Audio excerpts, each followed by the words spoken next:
Hey mamas, welcome to today's postpartum core and glutes workout. We're gonna start working the core and then move to the glutes. So come onto your back for me. We're gonna start flat on your back, hands by your sides, palms up, and I want you to pull your belly button in toward your spine so you've got an abdominal brace, and we're gonna start with a supine march. So you'll lift one leg over the hip, and then mid-air, I want you to switch that leg.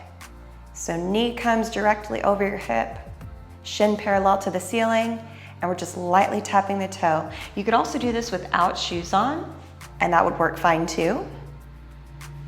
But I want you to consistently press down through your low back toward the mat and pull your belly button in toward your spine so your abs stay really tight, like you've got Spanx on. And that's gonna engage that transverse abdominis, that inner abdominal wall, which is what tightens everything up here and strengthens from the inside out. So we're gonna keep moving here. Light taps on those toes. Almost there. And we're gonna relax. We're gonna move on and progress here. So this time we're gonna lift both feet off the floor, knees over the hips for a double bent leg lift. Here we go, knees come up and then down, lightly tap those toes.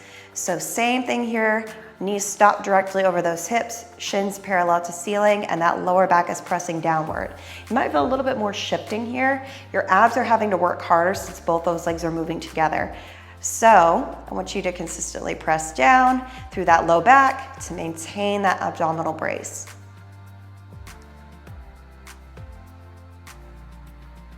If you need a modification, you can just lower one leg at a time, starting with both legs over the hips for a reverse march.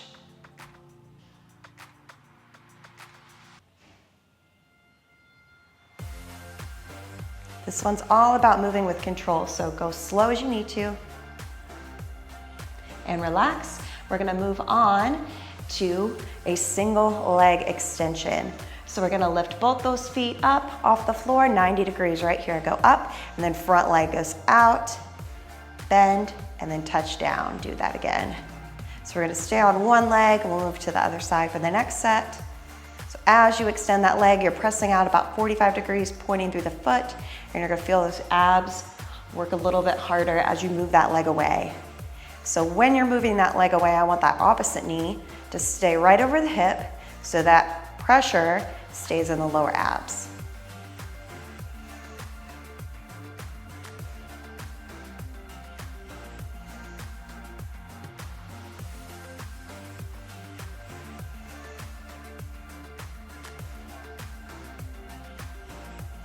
Great job, almost there.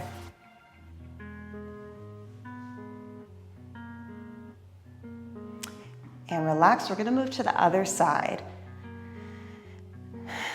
Deep breath, re-engage that core. Here we go. Knees up, leg out. Now notice palms are still up, and I want your palms facing up throughout these exercises because when we face the palms down, sometimes we have a tendency to grip into the floor and try to use our hands to help us here. And I don't want you to do that. I want you to intentionally take the hands out of it so your core, you bring that focus to your abs. So that way you're actively thinking about, is my lower back pressing down? Are my abs engaged?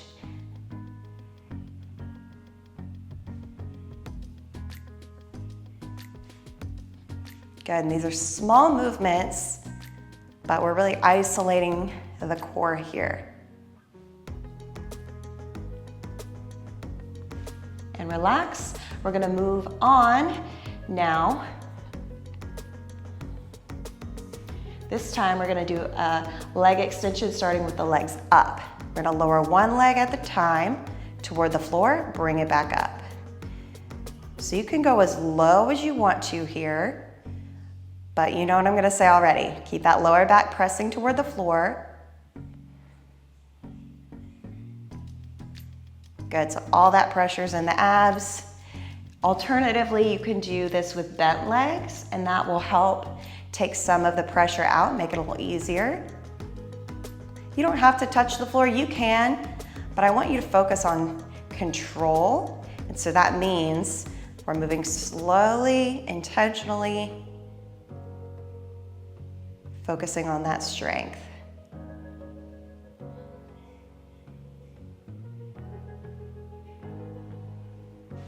Almost there. Oh, we're there. So now we're gonna move on to a side plank. We're gonna start with bottom knee bent, top leg straight. We're gonna lift the hip up and down. So that elbow's at 90 degrees. And we're just lifting through this bottom hip, through the underside of that waistline. Top hand can be on your hip. You could reach it up to the ceiling if you wanted to. And when you're dropping that hip, I want you to tap really lightly on the floor so you're not just collapsing into that arm. You're not just letting your hips fall. So you're using that strength and you're controlling it, keeping that pressure in the core. And same thing here, your forearm's pressing down, but I want you to keep that shoulder down. So you're not letting that shoulder come toward your ear, and therefore you're keeping that pressure out of the shoulder, in the core, the hips, where you want it. And recover. We're gonna move to the other side now. If you're advanced, you could do this with straight legs. For today, we're gonna stay with that bottom leg bent, but your choice. You can progress if you would like to.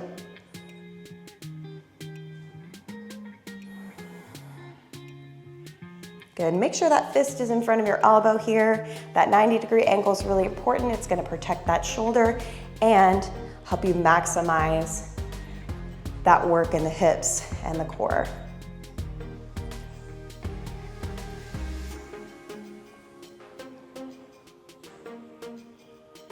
And that straight leg, you're on the side of your foot. The pressure is really light, so we're not pressing through this leg to lift us, right? I want that pressure here, here. And those obliques, rectus abdominis, transverse abdominis, glutes. And recover. We're gonna move on to our backs again for a glute bridge. So feet close to your butt, belly button pulled in toward that spine. We're gonna lift the hips, drive through those heels, come up and squeeze. Light tap on the floor. So again, palms up here. All that pressure's in the core and the glutes now. Driving through those heels. If you want, you can lift your toes. It's gonna force the weight into the heels and then engage those glutes as a result. It's not about how high you can drive your hips here. I want you to focus on lifting through those glutes so you feel it in the back of the legs, the hamstrings, not here. If you're going here, you're gonna take it into the hip flexors. We wanna keep it in the backs of those legs, the back body.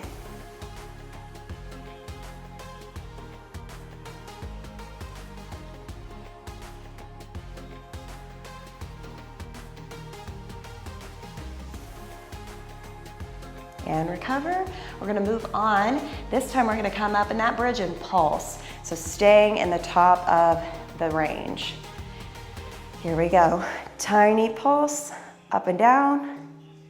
You can move slow, you can move fast, but I want you to move with intention.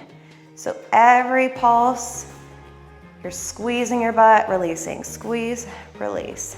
Digging through those heels.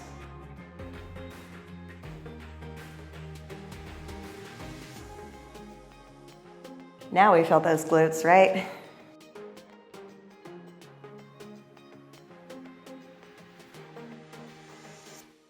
Good, almost there. This one gets really tough.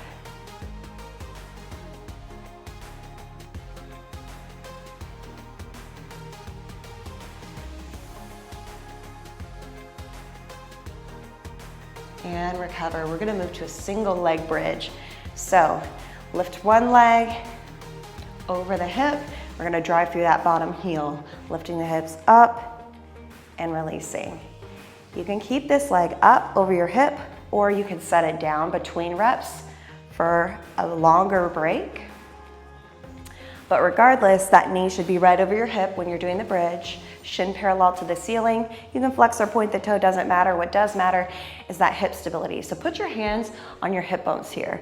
Do you notice when you lift, does this hip drop in that leg, in that bottom leg? Are you shifting? Try to keep everything square and to push equally through those glutes. And it's gonna be harder for this one, right? Because we don't have the ability to use that leg to help us. So glute has to work harder to keep those hips stable, and that bottom glute has to work harder to lift. And relax, we're gonna do same thing on the other side. So you might notice one side is stronger or weaker than the other side, totally fine. It's all about working on that muscle symmetry. All right, here we go. So hands on hip bones, find maybe where you're starting to shift a little bit. Try to even everything out so we're moving with control. Once you feel comfortable, you can put your hands by your sides again, palms up. Remember, digging through that bottom heel, not gripping the toes. Relax those toes.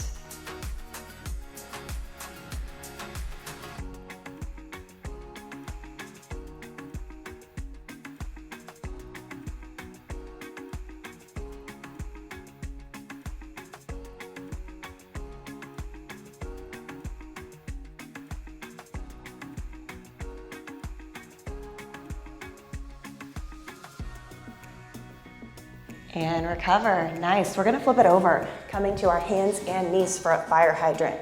So hands under shoulders, knees under hips, and we're gonna lift one leg 90 degrees, bring it up, and then down. So we're opening that hip. Foot can be flexed or pointed. And I want you to lift it up, just underneath the hip. We don't wanna go too high because that's gonna cause us to lose balance and shift our weight and take it out of the hips. So keeping it under hip level and keeping the weight even between both hands. So back hand and front hand are equally pressing into the ground. The tendency is gonna be to lean into that back side. Try to keep everything even and keep hips and shoulders facing the floor. That's the other challenge. We don't wanna open up so much to where we're shifting that weight, again, taking it out of the hips and glutes. And relax, we're gonna move to the other side. Same thing.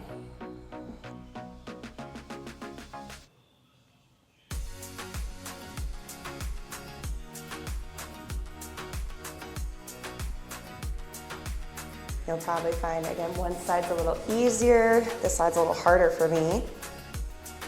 We all have a dominant leg, dominant side we like to work with. So doing these single leg exercises are really great for evening out those weaknesses in the glutes, which we all have, especially as a result of pregnancy and postpartum. Carrying a baby, we probably all have a side we carry that baby on, right? A favorite arm, favorite hip. Doing stuff like this is really important to even things out so we prevent injury and get stronger. And recover. All right, next up, we're gonna go back to that first side and do a straight leg hydrant. So take that leg straight behind you, toe can be flexed or pointed. We're gonna bring it forward to the side and straight back. So this one's gonna be more of a challenge. You're bringing it to the side, but you don't wanna bring it so far over, again, that you're collapsing. So bring it as far as you can. And maybe that's only here for today. Maybe you can only bring it to the corner. Maybe you can get it all the way to like 70 degrees, and that's great. Do what you can. You can feel those abs working to your obliques.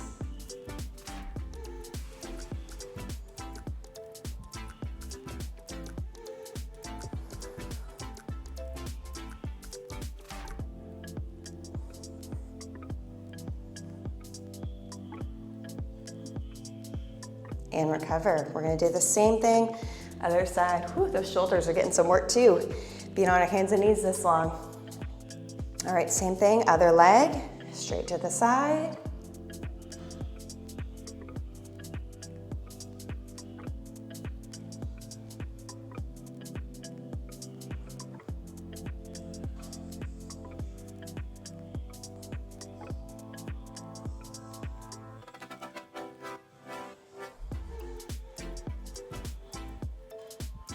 Nice and controlled here again. Try not to shift too much into one hand, into one side. Keeping the hips, shoulders facing the floor.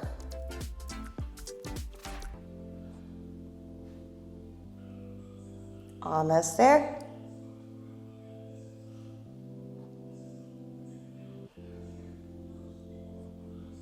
Great work, guys. Stay on those hands and knees in that tabletop position.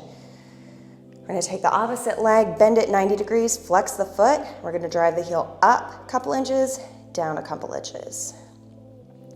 So just a bent leg lift here, driving up through the heel. So we're still keeping that leg about 90 degrees throughout the movement, but we're just giving it a little kick, about 2 inches above the hip and down. So you notice I'm never letting that knee drop below hip level, right? Maybe just slightly, but we're not releasing all the way. So we keep that pressure in the glutes, the hamstrings, into the low back. Weight even between both hands, hips square to the floor and shoulders.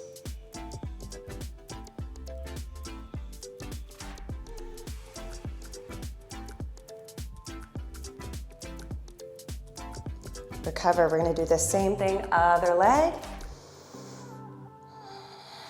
So lift, flex that foot, pull that calf toward the hamstring and push it up 2 inches, down 2 inches. So about 2 inches is as big as I want the movement to be. You could make it even a little bit smaller if you wanted to. It's all about keeping that height. So knee stays above the hip the whole time. Again, make sure you've got everything square to the floor.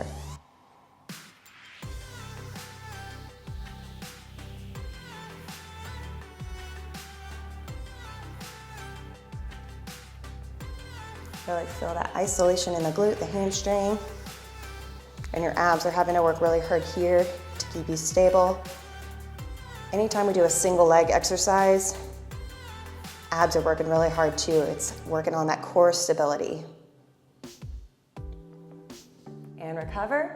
We're gonna move to the stomach for a back extension. So legs come straight behind you, arms come straight overhead. We're gonna look at the floor and pull those elbows back, lift the chest, squeeze the shoulder blades, and release all the way down, arms straight.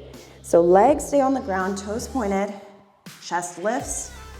We're pulling those elbows back so we engage those lats, that mid-upper back. So really try to pull those elbows in toward your ribs. Keeping the chin tucked, eyes on the floor. Everything can come up, but I want that belly button to stay down. Squeeze the glutes as you do it too.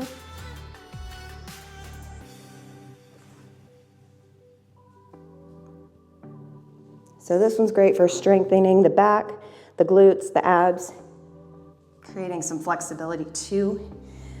A lot of times we're hunched over carrying our kids and whatnot, so this is great for that posture and release.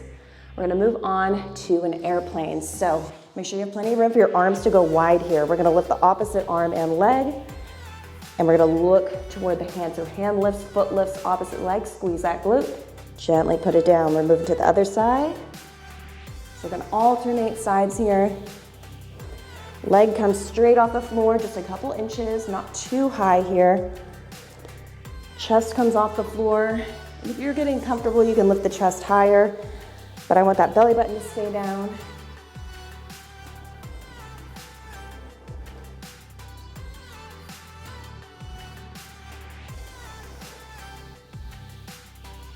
Again, just looking toward the hand. We want to keep that chin tucked so we're not straining the neck.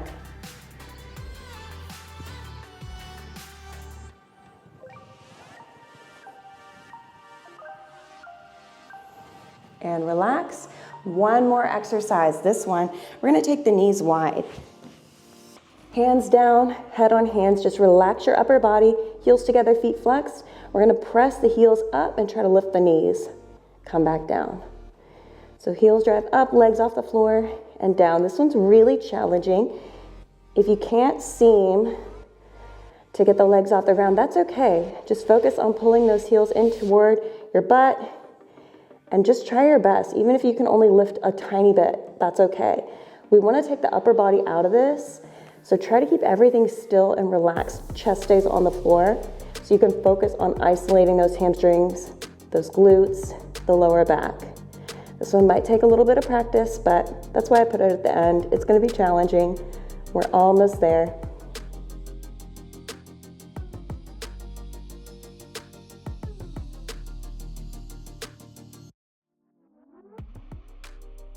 Made it. There you have it. 20 minutes, postpartum core and glutes. This one's safe and effective to do it every day if you'd like. At least 3 times a week is where you're gonna see the biggest results. If you're looking for more workouts for postpartum abs and glutes, I have several on my channel. Be sure to give me a thumbs up if you like this one and check out my other workouts and let me know what you think.